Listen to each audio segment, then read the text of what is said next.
Hello friends, welcome to my channel ELS English Literature Studies with Core Harpreet. Today I will discuss two poems by Robert Browning, The Bishop Orders His Storm and Rabbi Ben Ezra.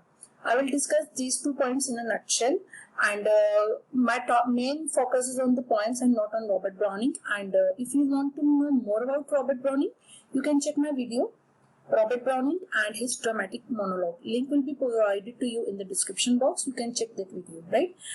So let's get started with today's topic. And before that, I would like to discuss Robert Browning in brief. Robert Browning, whose time period is 1812 to 1889.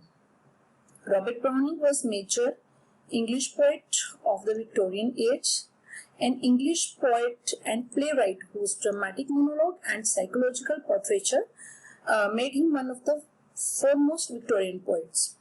He is known for irony, characterization, dark humor, social commentary, historical settings, and challenging vocabulary, and also is known for syntax in his poems. Right? These are some features which we can notice in his poems. Irony, characterization, historical settings, all these are the features, right? And while staying in Venice in 1889, he got cold, and because of this he became seriously ill and he died on December 12. Robert Browning was buried in Westminster Abbey, right? So friends, this is brief about Robert Browning, and next are his some important works. Two in the Campagna, 1855, then My Star, 1855, Wanting is What, 1883, Rabbi Ben Ezra, 1864, The Pied Piper of Hamelin, 1842, My Last Stitches, 1842, Soliloquy of the Spanish Cloister, 1842. Then we have Epilogue and the Bishop Orders His Storm, right? Which I am going to discuss now. The Bishop Orders His Storm. This poem appeared in the 1845 volume Dramatic Romances and Lyrics. This poem represents a stylistic departure for Browning. It reveals the worldly character of a bishop who is dying. It talks about the bishop who is dying, and also talks about his momentary aesthetic considerations or his wishes. These are the considerations which have given way to fervent desire to create a more lasting aesthetic monument for him, right? In this poem, Robert Browning is talking about a bishop who has a worldly character.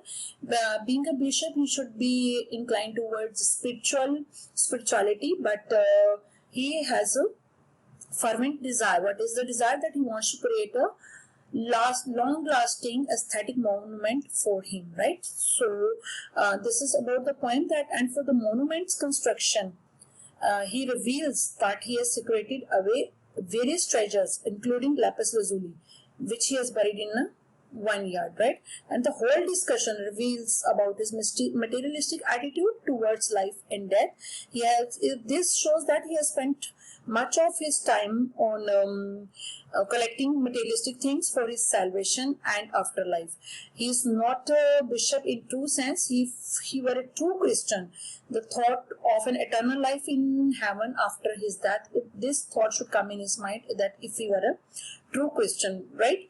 And generally, when we talk about religious people have no fascination towards materialistic things, or they the target of their life is chastity and eternity, right? These are the two targets of religious people. They are not interested in materialistic things. Their willpower do not entice with the so-called material prosperity and fame.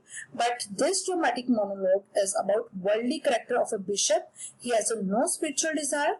He is a bishop due to his tragedy with the beautiful woman. That is the reason that he has become a bishop. Otherwise, he is very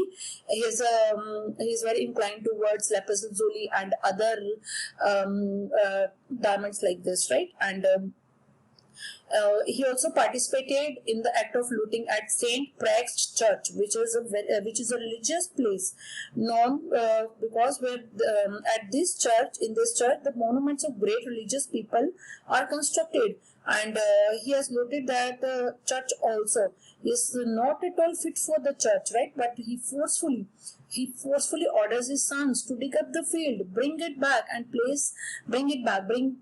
lapis lazuli back and place it between of his legs in the monument after his death.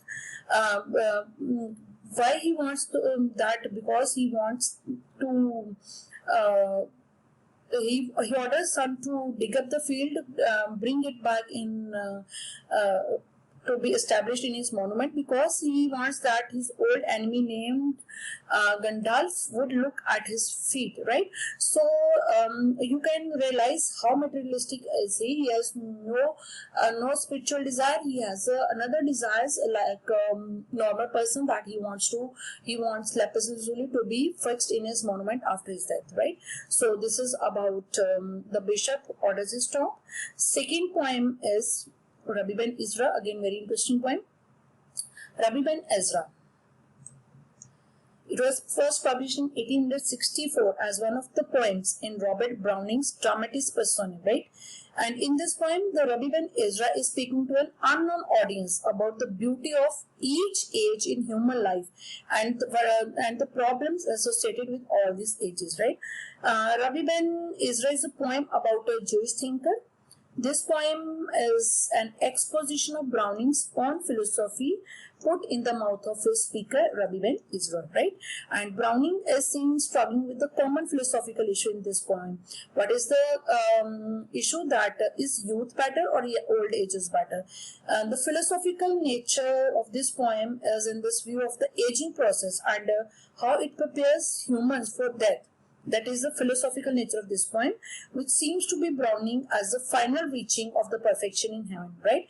And the first stanza of this poem present these ideas, and these lines are from first stanza of Rabbi Ben Ezra. Very beautiful lines. Grow old, where Robert Browning writes, grow old along with me, the best is yet to be, right? Grow old along with me, the best is yet to be. The last of life for which the first was made, our times are in his hand.